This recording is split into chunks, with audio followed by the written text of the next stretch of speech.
세례, 그 사랑의 언약이라고 하는 제목으로 우리 세례와 관련해 가지고 이 식의 의미가 어떤 것인지, 이 세례를 받은 우리는 어떻게 살아야 되는지에 대한 이야기들을 함께 말씀을 통해서 나눠 보도록 하겠습니다.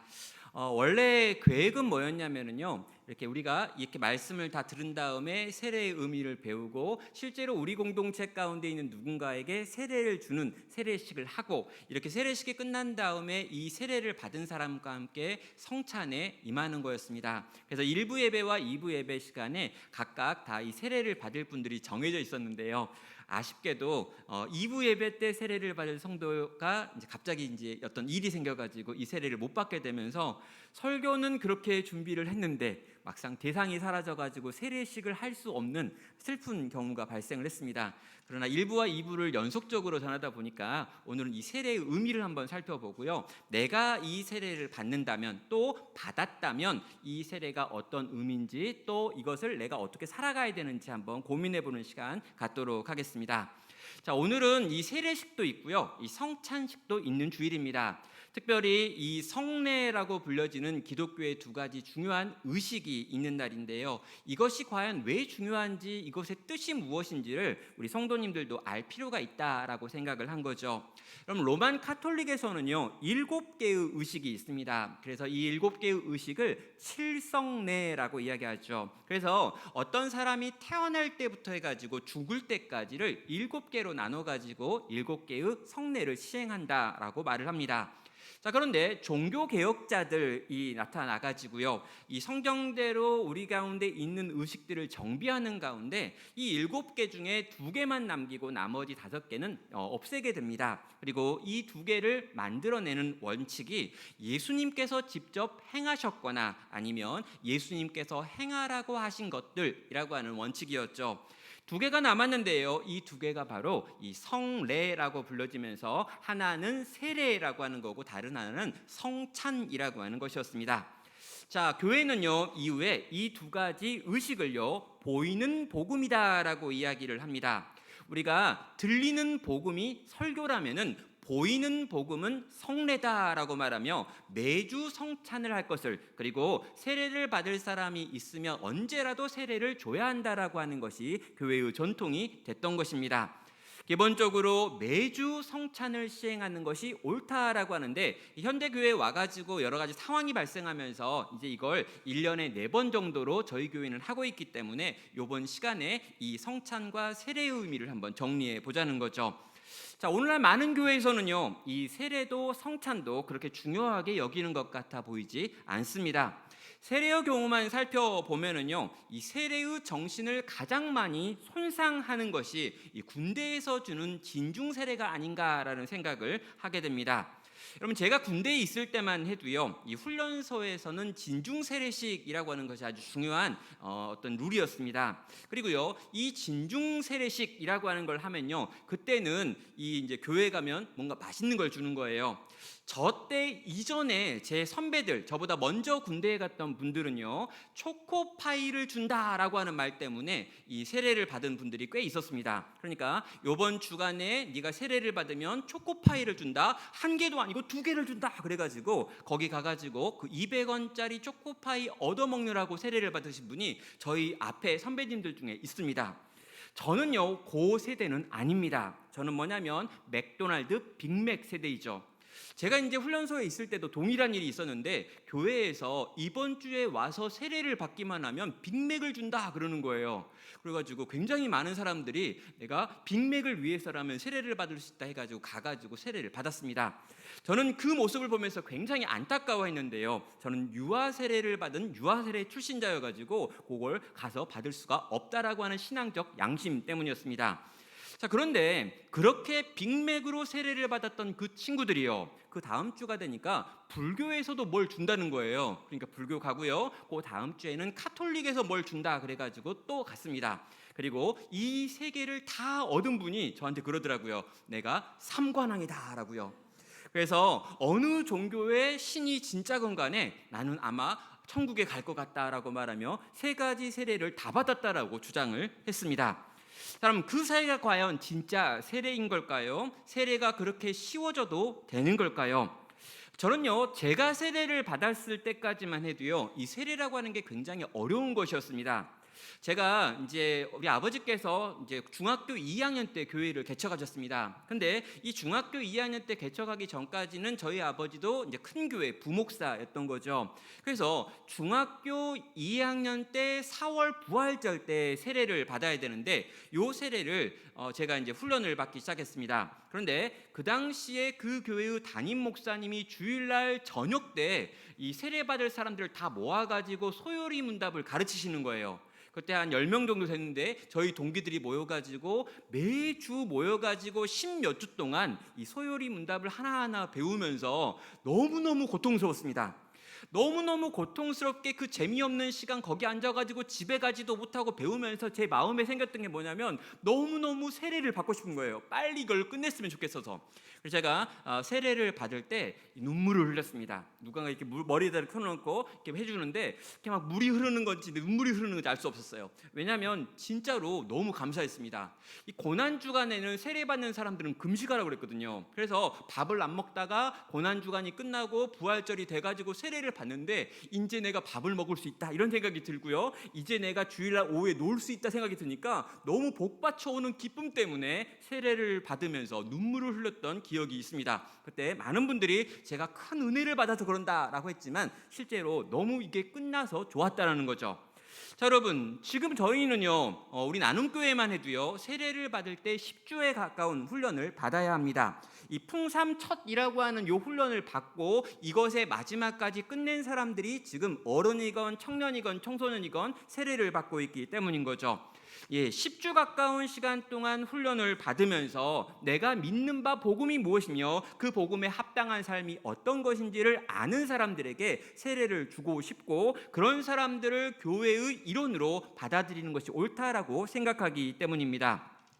자, 여러분, 그렇게 우리는 어려운 과정을 통해 가지고 세례식을 하며 그렇게 세례를 주고 있습니다.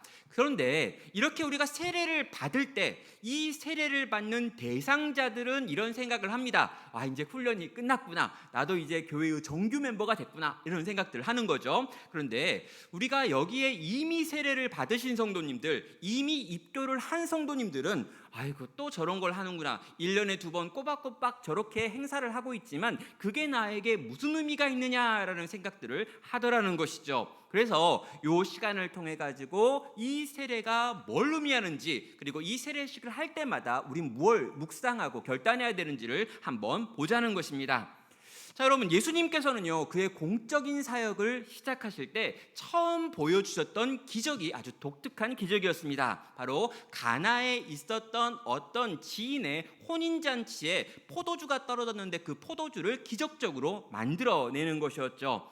여러분, 기적을 만들어내고 첫 번째 기적을 행하는데 그 기적이 기껏 포도주를 만드는 것이냐라고 하는 의문이 생깁니다. 뭔가 좀 멋진 기적, 놀라운 기적, 신비로운 걸 해야지 기껏 물을 포도주로 바꾸는, 그리고 몇 사람 알지도 못하는 그런 기적을 행했던 이유가 뭘까라고 물어보는 거죠. 자, 그런데 예수님은요, 특별히 결혼식에 대하여 더 많이 좀 이렇게 중요하게 생각했던 것 같습니다. 첫 번째 이적도 결혼식에서 행한 이적이었는데, 요한계시록에 보면요, 이 땅과 이 우주의 마지막을 의미하는 이야기 속에서 마지막으로 일어날 축제가 있고 잔치가 있는데 그것이 하나님의 어린 양의 혼인잔치다라고 이야기하고 있습니다. 그래서 예수님께서 신랑이 되시고 이 땅의 교회와 성도가 신부가 되어지는 그 둘의 결혼식을 의미하는 것이 마지막 천국에서의 잔치다라고 말씀한다는 거죠. 예수님의 공생애의 시작과 끝이 이 결혼잔치와 연결되어 있다라고 하는 걸 보면요, 이 결혼은요, 굉장히 중요한 어떤 영적인 의미를 담고 있는 것 같습니다. 자, 이 결혼과 관련해 가지고, 결혼식과 관련해 가지고 중요한 게 뭘까요? 자, 여러분은요, 결혼식 그러면 이 결혼식에서 가장 중요한 걸 뭐라고 생각하십니까?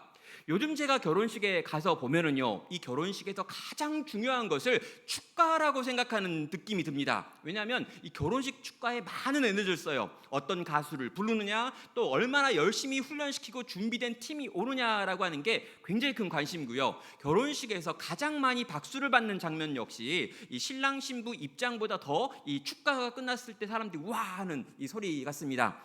결혼식이 마치 뭔가 이렇게 잔치 축제가 되어버린 것 같고, 이 축제의 하이라이트는 초청 가수가 되어버린 것 같은 느낌이 든다는 거죠. 여러분, 여기 계신 분들 중에 결혼식의 꽃은 주례입니다 라고 생각하는 분 있나요? 주례사. 그런데 저는 이제 제가 결혼식에 가게 되면 주로 주례사나 그냥 축복하는 기도인데요, 제가 주례하면서 늘 느끼는 게 뭐냐면 아무도 여기서 이 주례를 듣고 있는 자가 없구나라고 하는 느낌을 종종 받는다는 거예요. 신랑도 신부도 딴 생각하고 있는 것 같고요, 나머지 모든 사람들도 다 딴 생각하면서 언제 끝냐냐라고 하는 것만 관심 있는 시간이 주례가 돼버린 것 같다라고 하는 불안함이 제게 있는 거죠. 근데 여러분, 결혼식에서 가장 중요한 것은요, 축가도 아니고 주례사도 아니고 축복기도도 아닙니다. 가장 중요한 건요, 그 속에서 두 사람이 하는 혼인서약이라고 하는 거죠. 자, 이 혼인서약이라고 하는 건 도대체 뭘까라고 물어보면은요, 그 혼인서약의 핵심은 뭐냐면, 그 혼인서약은 두 사람이 서로 사랑하되 이 두 사람의 사랑 사이에 그 무엇도 끼어들 수 없다라고 하는 이 배타적인 사랑을 서로에게 하겠다라고 하는 것이 첫 번째고요. 두 번째는 상황이 아무리 바뀐다 해도 나는 이 사랑을 이어가겠다라고 하는 헌신에 대한 약속이 두 번째 내용입니다. 그래서 이 두 가지를 넣어가지고 혼인서약이라고 하는 걸 개인이 작성하건 교회가 작성한 것들을 그대로 읽건 간에 우리는 한다라는 거죠. 여러분, 이건 굉장히 중요합니다. 왜냐하면요, 끊임없이 우리의 상황은 바뀝니다. 또 우리의 감정과 정서도 바뀌죠. 여러분, 상대방도 늙어가고요, 어떻게 보면 점점 더 약해져 갈 수 있다라는 거예요. 그럼에도 불구하고 내가 끝까지 당신만을 배타적으로 사랑할 것이며 당신도 나를 그렇게 배타적으로 사랑해야 합니다라고 하는 게 이 언약의 중심에 있습니다. 그래서요, 이 결혼식이라고 하는 건요, 그 언약을 단둘이 하는 것을 넘어서 가족 앞에서 하는 것을 넘어서 많은 증인들 앞에서 하겠다라고 하는 거고요, 그것을 기독교식으로 예배식으로 한다라고 하는 것은요, 그 대상을 하나님까지 확장해 가지고 하나님을 내 고백의 증인으로 삼고 이렇게 고백합니다라고 하는 의미까지 담아 가지고 하는 것입니다. 그래서 결혼식에서 가장 중요한 건 바로 이 언약을 맺는 서약이라고 생각을 하셔야 한다는 거죠. 자, 여러분, 우리는요, 결혼식을 꽤나 중요하게 생각합니다. 그리고 결혼식에서 하는 언약을 굉장히 소중하게 여기지요. 자, 그런데 이렇게 우리가 결혼식을 하고 결혼 안에서 서약을 맺었음에도 불구하고요, 실제로 그 서약을 지키는 건 쉬운 일은 아닙니다. 그리고 종종 이 결혼과 이 서약이 있었음에도 불구하고 깨지고 부서지는, 그리고 결혼이 무효가 되어지고 상처를 입히고 힘든 일들이 벌어지지요. 자, 그러나 이것이 언약을 했지만 잘 지켜지지 않는 경우가 있다 할지라도 적어도 처음에 그들의 마음은요, 이 언약은 중요한 거고 이 언약을 지켜야 되고 이 언약을 지키기 위해 헌신하겠다라고 하는 마음의 자세는 있는 것입니다. 자, 여러분, 결혼식에서 결혼 언약을 이렇게 소중하게 여기는 것처럼 우리는 우리가 하는 이 세례 의식에서 세례의 고백, 그리고 이 고백 안에서 내가 하나님께 올려드리는 증인들 앞에서 하는 말을 중요하게 여기고 생각해야 한다라는 거죠. 자, 그렇다면 이제 이 세례는 과연 누가 받을 수 있느냐라고 하는 이 세례의 대상자를 한번 살펴보겠습니다. 자, 누가 이 세례를 받는가? 하나님과 이미 언약 관계 안에 들어간 성도가 이 세례를 받을 수 있습니다. 자, 내가 세례를 받아가지고 언약 안에 들어가는 게 아니에요. 내가 세례를 받았기 때문에, 내가 유아 세례를 받았기 때문에, 어린이 세례를 받았기 때문에, 중학교 2학년 때 세례를 받았기 때문에 구원받는다라고 생각한다면 잘못된 것입니다. 세례를 받아서 내가 언약 안에 들어갔고 세례를 안 받으면 언약 밖에 있는 거다라고 생각하는 건 이 카톨릭이 가지고 있는 생각입니다. 그래서 세례받지 않은 사람에게는 구원이 없다라고 이야기하면서 태어날 때부터 영세라고 하는 태어나자마자 받는 세례가 필요하다는 거죠. 자, 그런데 우리는 뭐냐라고 하면은요, 이미 언약 안에 들어와 있기 때문에 이미 예수를 주로 고백하고 그분이 나의 구원자라는 것, 또 그분이 나의 왕이라는 것, 그래서 내가 그분을 위해서 이 땅을 살겠다라고 하는 고백까지 있는 사람들이 그 고백이 있기 때문에 와가지고 공적으로 많은 증인들 앞에서 고백하는 것이 바로 세례의 의식이라는 것입니다.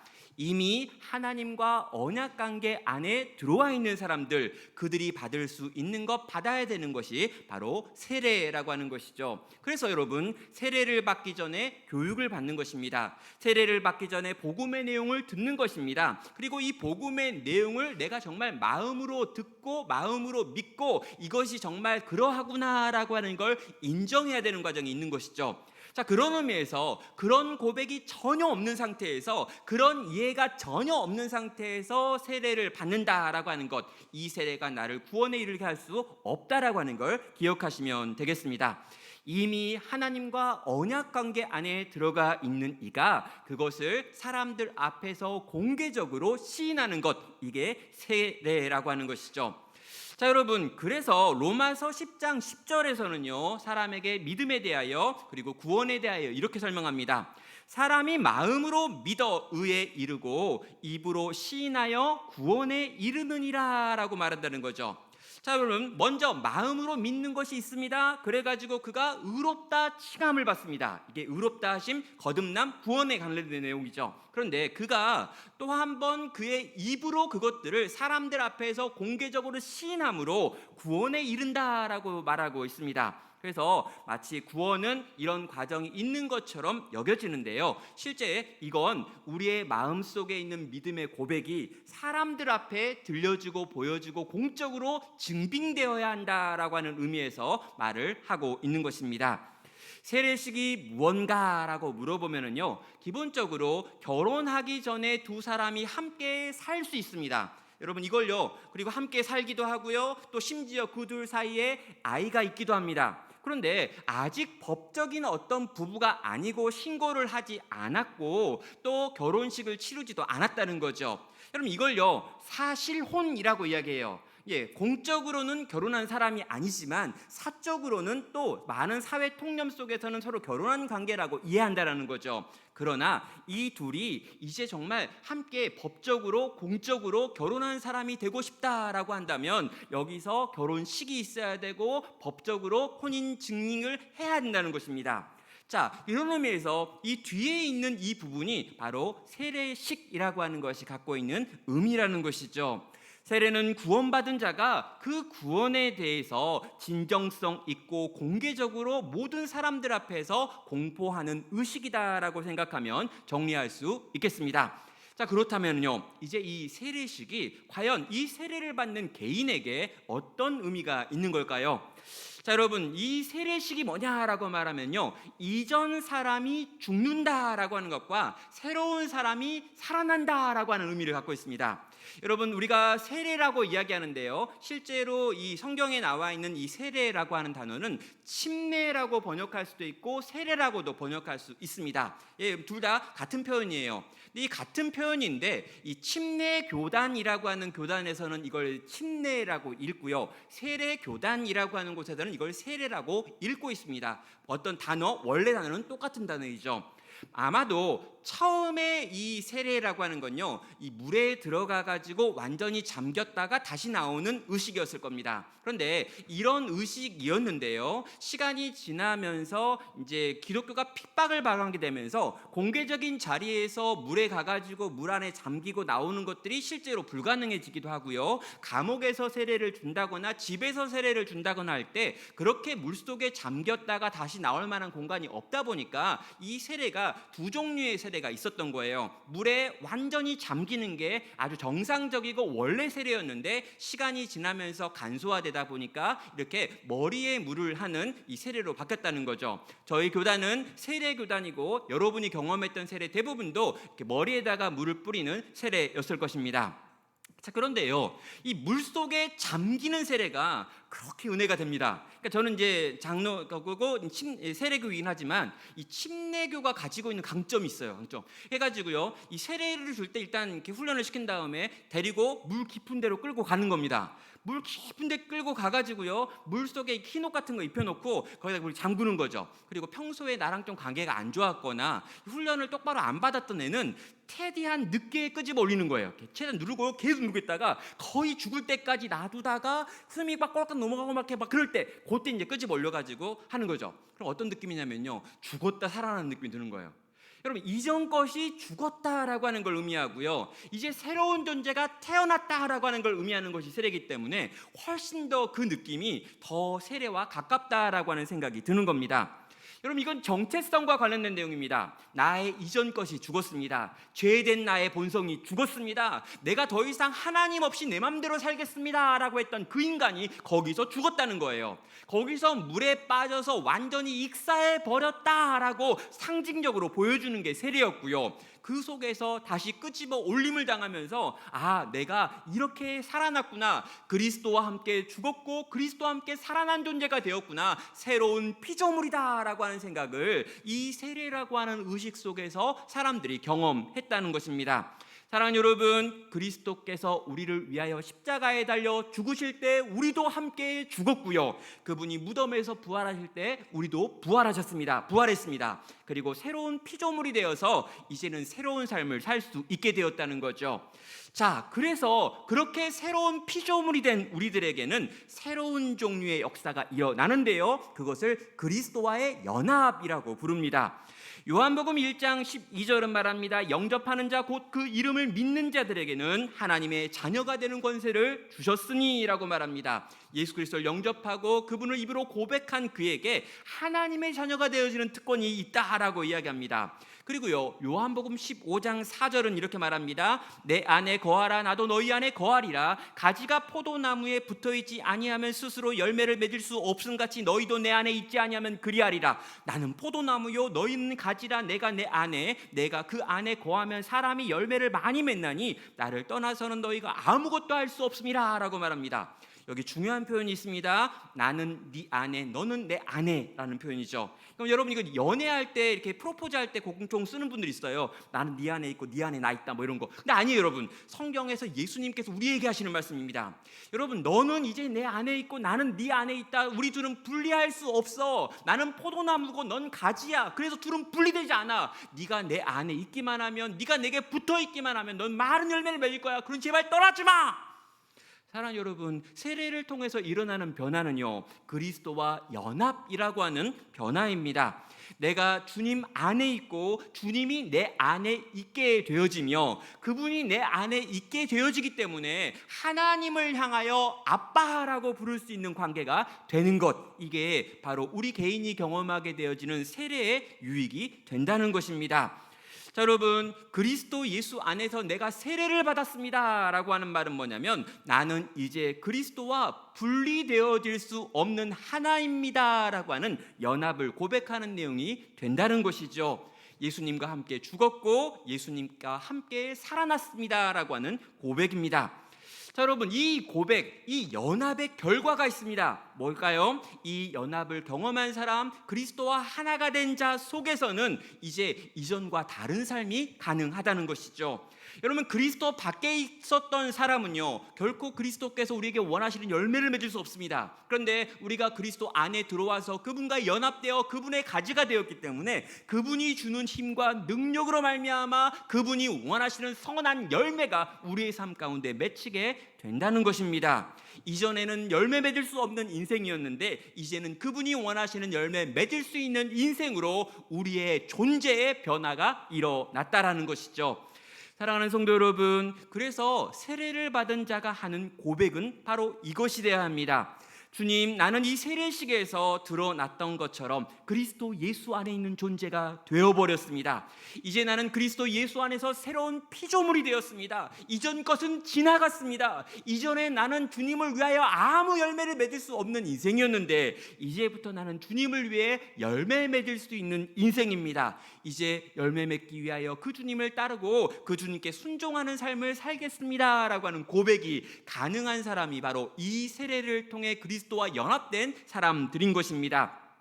사랑하는 여러분, 우리 가운데 누군가가 세례를 받는다면 그 세례를 받는 이가 하는 고백이 이 고백이어야 되는 거고요. 또 그 세례를 받는 이를 바라보고 있는 이미 세례를 받으신 분들의 고백도 동일한 것입니다. 저들이 그리스도와 연합하게 된 것처럼 나도 한때 이 고백을 통해서 그리스도와 연합했는데 지금 내 모습은 그리스도와 함께인가 아닌가 라고 물어봐야 되는 거고, 왜 내 삶에는 아름다운 열매가 맺히지 않는 걸까 라고 생각하면서 이미 변화된 내 존재가 회복되어지기를, 계속해서 그분과 함께 연합됨으로 그분이 원하시는 열매 맺는 삶을 살기를 결단하고 다짐하는 시간이 온 성도가 이 세례식에 참여하여 증인되어 가지고 보면서 또 한 번 속으로 고백해야 될 내용이 된다는 것입니다. 자, 이것이요, 이 세례를 통해서 우리가 얻게 되어지는 개인적인 연합이었습니다. 두 번째로는요, 이 세례는요 공동체적으로도 의미가 있습니다. 갈라디아서 3장 28절과 29절은 이렇게 말합니다. 너희는 유대인이나 헬라인이나 종이나 자유인이나 남자나 여자나 다 그리스도 예수 안에서 하나이니라. 너희가 그리스도의 것이면 곧 아브라함의 자손이요 약속대로 유업을 이을 자니라 라고 말합니다. 여러분, 이 시대가 간과하는 것 중에 하나가 뭐냐면요, 신앙을 개인적인 것이라고만 생각하는 것입니다. 나 혼자 신앙생활을 꽤나 잘할 수 있다라고 착각하는 것이죠. 가나안 신앙이라고 해가지고 지역교회에 속하지 않으면서도 나는 신앙생활을 잘할 수 있고 계속해서 영적으로 성장할 수 있어 라고 하는 생각을 하는 것입니다. 근데 여러분, 이게 과연 가능한가? 예, 가능합니다. 여러분, 갓 태어난 아기가 있습니다. 근데 여러분, 갓 태어나가지고 이제 막 걸음마를 하기도 전인데 애가 엄마랑 같이 있다가 잘못해가지고 이렇게 엄마를 잃어버렸어요. 그럼 어떻게 됩니까? 지나가는 개가 얘를 키우기 시작하는 거예요. 막 개가 개의 젖을 먹여가지고 키우고 개의 말을 가르치고 개처럼 뛰라고 그래가지고, 여러분, 그게 우리 모글리잖아요. 모글리. 정글에 막 나온 애들은. 그러니까 여러분, 이런 애들이 있어요. 막 늑대 인간, 뭐 표범 인간, 이런 것들이 있을 수 있습니다. 그러니까 분명히 어떤 생명인데 정상적인 인간 가정 안에서 태어났지만 자라지 못하고 이상하게 자라는 경우도 있을 수 있어요. 근데 여러분, 이건요 아주 희귀한 경우고 신기한 경우고 거의 일어나지 않는 경우지, 대부분 거의 99% 아니 그 이상의 경우는요, 아이가 태어나면 그 아이가 건강하게 인간이 되어지고 성인이 되어지려면 마땅히 온전한 가족이라는 게 필요하다는 것입니다. 불가능한 건 아니지만 정상적인 것이 아니라는 거죠. 성경은요, 성도가 자라가는 데 있어서 반드시 성숙한 교회 공동체라고 하는 것이 필요하다라고 말하고요, 신앙에 있어서 공동체는 거의 절대적이다라고 하는 말을 한다는 것입니다. 그렇다면 이 세례가 가지고 있는 공동체성이라고 하는 건 뭘까요? 자, 여러분, 개인이 세례를 받습니다. 그것을 통해 가지고 그리스도와 연합하며 하나님의 자녀가 되었습니다. 그런데요, 이 그리스도와 연합하는 장면, 하나님의 자녀가 되는 장면 속에 이미 공동체적인 성격이 있습니다. 자, 그리스도와 연합을 했습니다. 어떻게 했습니까? 그리스도를 머리로 하고 그 몸의 지체가 되었습니다. 그렇다면 그리스도를 머리로 한 그 몸의 지체들인 수없이 많은 이미 그리스도 안에서 지체된 사람들 속에 들어가는 거예요. 이게 공동체에 포함이 되는 거죠. 동일하게요, 하나님을 아빠라고 부르는 순간 하나님을 아빠라고 부르는 수없이 많은 믿음의 선배들의 공동체 가운데 이미 들어간다는 거죠. 그래서 그들의 가족이 되는 것입니다. 그래서 형제님, 자매님이라고 부르면서 형제, 자매간이 되어지는 것들, 바로 이것이 그리스도의 가족이 되는 것이고 그리스도의 몸에 동참하게 되어지는 일인 것이죠. 세례를 받았습니다. 개인이 세례를 받았습니다. 근데 이 개인이 받는 그 세례는 결국에 언약의 공동체 안으로 내가 들어갑니다라고 하는 공개적인 선언이 되는 것입니다. 사랑하는 성도 여러분, 세례를 통해서 우리는 이미 세례받은 자들 속에 들어가 그들과 하나가 된다는 것이죠. 그래서요, 이 세례식은요 온 교회의 잔치가 되어야 하는 것입니다. 그래서 세례식은요 사람들이 모여있고 최대한 많이 모일 수 있는 곳에서 진행돼야 합니다. 그래서 청소년부 아이들이요 오늘 이번 주에는요 이 주일날 대예배 속에 들어와 가지고 어른들과 함께 세례를 베풀고 성찬에 참여하는 일들을 경험하는 거죠. 왜요? 우리 안에 있는 지체들이 세례를 받는 것은 온 교회의 축제고 온 교회의 잔치의 자리이기 때문입니다. 온 교회의 일원이 되어지는 것이고 이제 이 교회의 한 구성원으로서 역할을 감당하고 의무를 이행할 책임이 주어지기 때문이라는 거죠. 그래서요, 세례를 우리가 베푼다라고 하면요, 이날은 교회 전체에서 생명이 태어나는 잔치의 자리가 되는 겁니다. 그리고 함께 기뻐하는 거고, 함께 즐거워하는 거고, 그와 함께 만들어갈 또 다른 이야기를 꿈꾸는 시간이 되기도 한다라는 거죠. 사랑하는 성도 여러분, 우리는 세례식을 통해 가지고 세례자들이 하는 고백을 들으면서 함께 우리도 고백을 하는 것입니다. 세례자들이 5개의 문답, 4개의 문답에 대답을 할 때 화면에 떠 있는 그 문답을 우리도 함께 따라하는 거죠. 겉으로 드러나 놓게 내가 아멘하면 안 됩니다. 그때는 여기 주인공들 4명 있으니까 요 4명이 예라고 해야죠. 내가 뒤에서 예라면 안 돼요. 그러나 속으로 우리도 같이 예를 하는 거예요. 그렇습니다. 나도 한때 저렇게 고백을 했고, 나도 한때 저렇게 내 신앙에 대하여 공적으로 고백을 했었는데 내가 이런 것들을 잊어버렸고 그 고백대로 너무나 오랫동안 살지 못했군요 라고 생각하면서 함께 한 언약 안으로 들어가는 시간이 바로 이 세례 의식을 통해서 온 교회가 함께 나아가야 될 자리가 된다는 것입니다. 자, 여러분, 이렇게 우리는 세례를 받았습니다. 또 여러분, 우리는 이렇게 세례식을 통해 가지고 우리의 마음 가운데 있는 고백을 다시금 되뇌이며 함께 또 결단을 하는 거죠. 자, 이제 이 세례가 만들어내는 결과 끝입니다. 이 세례가 과연 무엇을 우리에게 요구하는가라고 하는 것입니다. 여러분, 이 세례는요, 우리에게 앞으로 너희는 점점 더 온전한 자, 그리스도 닮은 자, 계속해서 성장하기를 요구하게 됩니다. 에베소서 2장 21절은 말합니다. 그의 안에서 건물마다 서로 연결하여 주 안에서 성전이 되어가고 너희도 성령 안에서 하나님이 거하실 처소가 되기 위하여 예수 안에서 함께 지어져 가느니라 라고 말한다는 거죠. 여러분, 세례를 받았습니다. 어떤 일이 벌어집니까? 앞으로 일어나야 될 일은 뭘까요? 계속해서 이제 세례받은 자답게 이 땅을 살아가는 일, 점점 더 이 세례의 의미를 확장해가는 일이 우리에게 주어진 일이라는 거죠. 여러분, 결혼식을 다시 한번 떠올려 보십시오. 여러분, 결혼을 준비하라 그러면 대부분 결혼식을 준비합니다. 결혼식에서 내가 어떻게 이뻐 보일까? 어떻게 더 멋있어 보일까? 이 식을 보려고 온 모든 사람들이 어떻게 하면 더 큰 감동을 받을까? 라고 하는 생각들을 많이 하죠. 그러나 여러분, 결혼 생활을 좀 해보신 분들, 수없이 많은 결혼식을 다녀보신 분들의 입장은 뭐냐면요, 결혼식에서 아무리 이뻐도 좀 있으면 진짜 힘들 거야 이런 생각이 드는 거예요. 여러분, 결혼식을 아무리 열심히 준비해가지고 화려한 결혼식을 마쳤다 할지라도 실제 결혼 안에 들어가면 훨씬 더 또 다른 삶이 열리기 때문입니다.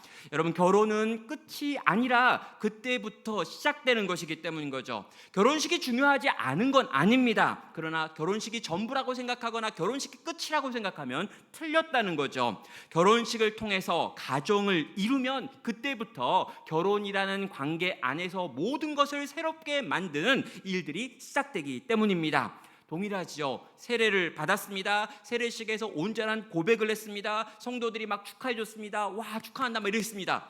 거기서 끝이 아니라 거기서부터 다시 시작해가지고 그리스도 예수를 닮은 모양으로 계속해서 자라가는 일들이 일어나야 한다라는 거죠.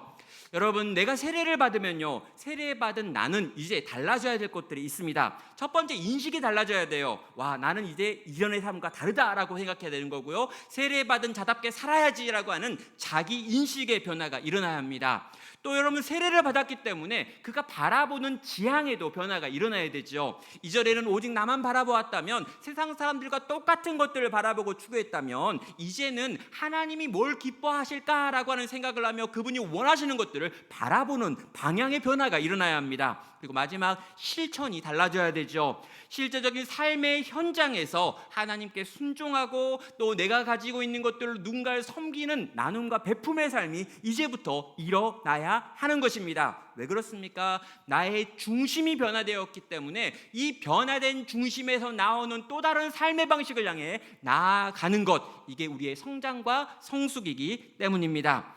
여러분, 그래서요, 세례를 받았다라고 하는 건 결혼식의 의미도 있지만 백일잔치와 같은 느낌도 있는 겁니다. 앞으로 계속해서 잘 자라가기를, 앞으로 계속해서 더 성장하기를, 계속해서 더 아름다워지기를, 더 강건해지기를, 더 유력해지기를 원하는 마음에서 베푸는 행사가 바로 백일잔치이기 때문인 거죠.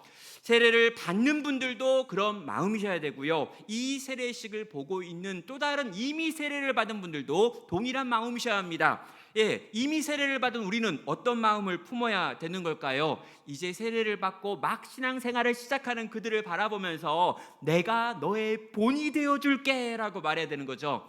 내가 네 앞에서 어떻게 믿음으로 사는지, 어떻게 세례받은 자로 사는지, 어떻게 그리스도를 따르는 자로 사는지에 대한 본이 되어줄게, 나를 보고 날 따라와 라고 말할 수 있는 분들이 이미 이 세례를 받은 분들이 되어야 하는 것입니다. 사랑하는 여러분, 세례식에 참여하여 고백하는 이들과 또 그 세례식의 증인이 되어가지고 이미 그 세례를 경험하신 분들이 함께 하나님의 교회를 만들어가고 세워가는 일에 참여하는 것, 이 일이 우리 가운데 일어나야 될 세례식의 의미고 그 세례를 온 교회가 함께 경험하고 함께 진행하는 이유가 되는 것입니다.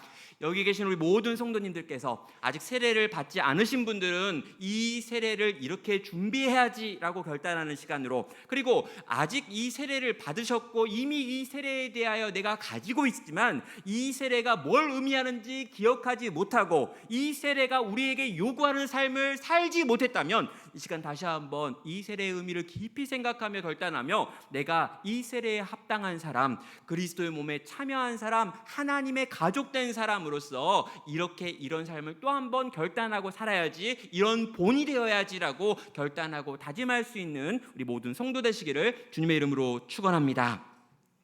자, 여러분, 여기까지가요 오늘 우리가 함께 했던 말씀이고요. 이제 이 세례를 받은 성도들이 모여가지고 정기적인 예배 안에서 성찬이라고 하는 의식을 행했습니다. 내가 그리스도 예수 안에 있습니다, 그리스도께서 내 안에 있습니다 라고 하는 걸 의미하기 위해서 예수님의 살을 의미하는 떡을, 또 예수님의 피를 의미하는 포도주를 이렇게 마시는 의식이었던 거죠.